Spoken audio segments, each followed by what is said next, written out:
हाँ तो स्टूडेंट्स, आज हम एक इम्पोर्टेंट प्रमेय प्रूफ करने वाले हैं। यहाँ पर आप पहले से जानते हैं किसी त्रिभुज के तीनों कोणों का योग 180 अंश होता है। इसे आज हम यहाँ पर सिद्ध करेंगे। प्रमेय के रूप में आपकी किताब में है। तो इसे प्रूफ करने के लिए हमको जो दिया है, सबसे पहले हम लिखेंगे दिया है।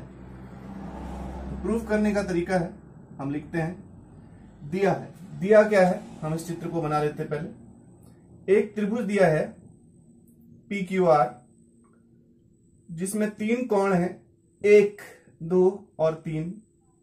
तो इन तीनों का त्रिभुज PQR, जिसमें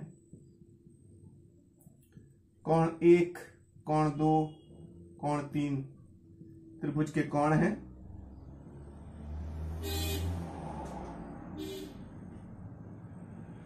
हमें दिया है त्रिभुज PQR, जिसमें कोण 1, कोण 2, कोण 3 त्रिभुज के अलग अलग कोण हैं। हमें सिद्ध करना है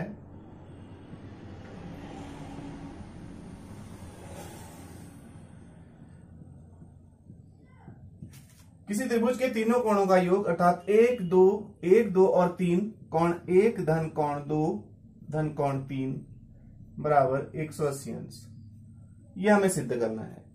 तो इसे सिद्ध करने के लिए हमें क्या करना पड़ेगा? अब सिद्ध करना है तो यहां पर लिखेंगे उपपत्ति। हमारा प्रूफ यहां से शुरू हो जाता है। तो सिद्ध करने के लिए एक रचना हमने की। इसमें QR के समांतर एक रेखा खींच ली, X, P, Y। तो यहां पर दो कोण हमको मिले, कोण 4 और कोण 5। तो यहां पर हम इसको लिखेंगे, रेखा QR के समांतर एक रेखा PY की रचना करने पर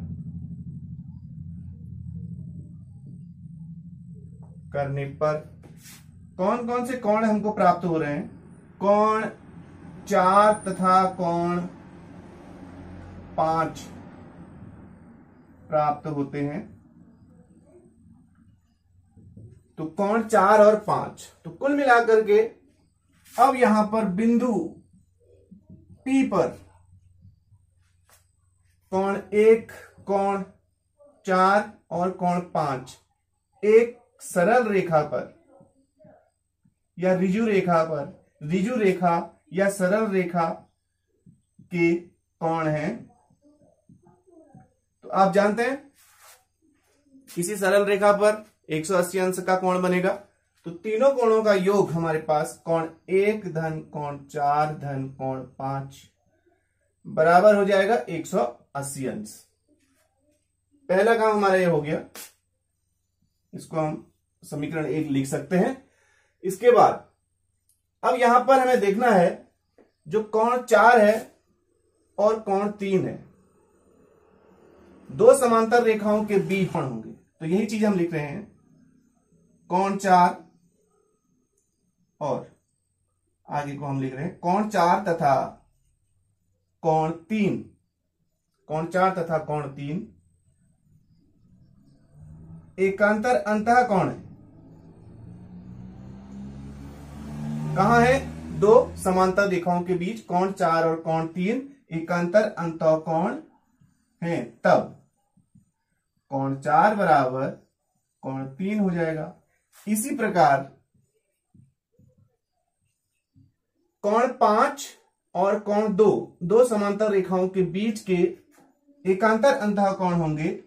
तो ये कोण हमेशा बराबर होते हैं। जब समांतर रेखाओं के बीच में एकांतर अंतः कोण होते हैं तो ये हमेशा बराबर होते हैं। तो ये दो चीजें हमको मिली यहां से, कोण 5 बराबर कोण 2, कोण 4 बराबर कोण 3, R बराबर कोण 3, कोण 5 बराबर कोण 2 जो हमें मिला है। इसका उपयोग हम कहां पर करेंगे? समीकरण 1 में। तो कोण 4 की जगह लिख देते हैं कोण 3 और कोण 5 की जगह लिख देते हैं कोण 2। तो हमें मिला कोण 1 धन कोण 3 धन कोण 2। हमने 4 की जगह रखा, कोण 4 की जगह हमने रखा कोण 3, कोण 5 की जगह लास्ट में हमने रखा कोण 2, और ये 180 अंश पहले से ही है। तो उसको हम क्रम से लिख देते हैं, कोण 1 धन कोण 2 धन कोण 3 बराबर 180 अंश। तो यही हमें सिद्ध करना था। किसी त्रिभुज के तीनों कोण 1, 2 और 3, 1, 2 और 3, इन तीनों का योग 180 अंश होता है। ये रिजल्ट हम बहुत बार प्रयोग कर चुके हैं पहले भी, लेकिन आज हमने इसको एक थ्योरम के रूप में, एक प्रमेय के रूप में सिद्ध भी कर लिया। अब इसमें एक आगे को एक और थ्योरम भी है। उस थ्योरम के अनुसार क्या है, किसी त्रिभुज में किसी एक भुजा को आगे बढ़ाने पर जो बहिष्कोण प्राप्त होता है वो अभिमुख कोणों के योग के बराबर होता है। मतलब ये है, तो दिया है हमको एक त्रिभुज एबीसी हमें एक त्रिभुज दिया है। माना हमने यहां पर सी को आगे को बढ़ा दिया और हमको बहिष्कोण मिल गया। यहां पर त्रिभुज एबीसी जिसमें भुजा बीसी को आगे बढ़ाने पर बहिष्कोण कोण सी प्राप्त होता है। तो ये हमारे पास दिया हुआ है। अब हमें सिद्ध करना है, तो ये लिख देते हैं हम। सिद्ध करना है, क्या सिद्ध करना है, जो कोण सी है वो सम्मुख यानी अभिमुख, इस कोण के अभिमुख, इसको छोड़ के इस कोण को हमको छोड़ देना है। इसके अलावा जो दो कोण हैं ए और बी, कोण सी जो है वो कोण ए धन कोण बी होगा, अर्थात अभिमुख कोणों के योग के बराबर होगा कोण सी। ये हमें सिद्ध करना है। तो इसको सिद्ध करने के लिए हमारे पास सबसे पहले यहां पर उपपत्ति लिख देते हैं हम। तो उपपत्ति क्या होगी, सबसे पहले वही रिजल्ट जो हमने इससे पहले हम इसको सिद्ध कर चुके हैं। किसी त्रिभुज के तीनों कोणों का योग 180 अंश होता है। तो कोण यहां पर कोई इन तीनों कोणों को हम ले लेंगे, कोण BAC प्लस कोण ACB प्लस कोण CBA। तो ये तीनों कोणों का योग 180 अंश होता है। अंदर के तीनों कोणों का योग, ये बाहर का सी नहीं है, अंदर वाला, इसको हम इस प्रकार लेंगे ACB। तो ये अंदर वाला कोण इसमें यहां पर हमने लिखा है ACB, और एक कोण A और एक कोण B, इन तीनों कोणों का योग 180 अंश होता है। ये हम पहले से जानते हैं। इसके बाद ये पूरे त्रिभुज ABC में हुआ। अब यहां पर बिंदु C को देखते हैं। बिंदु C पर रैखिक युग्म हमको मिल रहा है, एक रैखिक युग्म कोण CB कोण BCA तथा कोण AC, यहां कोई बिंदु मान लेते हैं D, ACD। तो एक ये वाला कोण और एक ये वाला कोण, ये दोनों बिंदु C पर बन रहे हैं। तो रैखिक युग्म है, इसलिए कोण BCA प्लस कोण ACD 180 अंश के। समीकरण के राइट हैंड में 180 अंश है, इस समीकरण के राइट हैंड में भी 180 अंश है, यानी कि राइट हैंड बराबर है तो लेफ्ट हैंड भी बराबर होगा।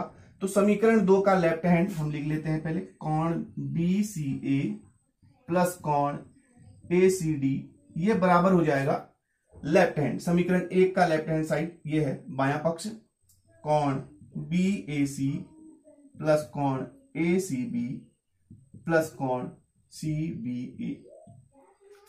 तो इनमें कॉमन एक जैसी कौन सा कोण है जिसे हम कैंसिल कर सकते हैं, तो एक कोण ये है C कोण जो है जो बीच में है, तो ACB लिखो या BAC लिखो, एक ही बात है।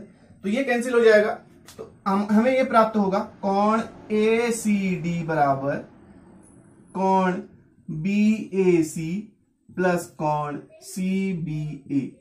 तो अब इसमें हम देखते हैं क्या है, कोण ACD कौन सा होगा, कोण ACD यानी कि ये वाला कोण ACD बराबर है BAC के।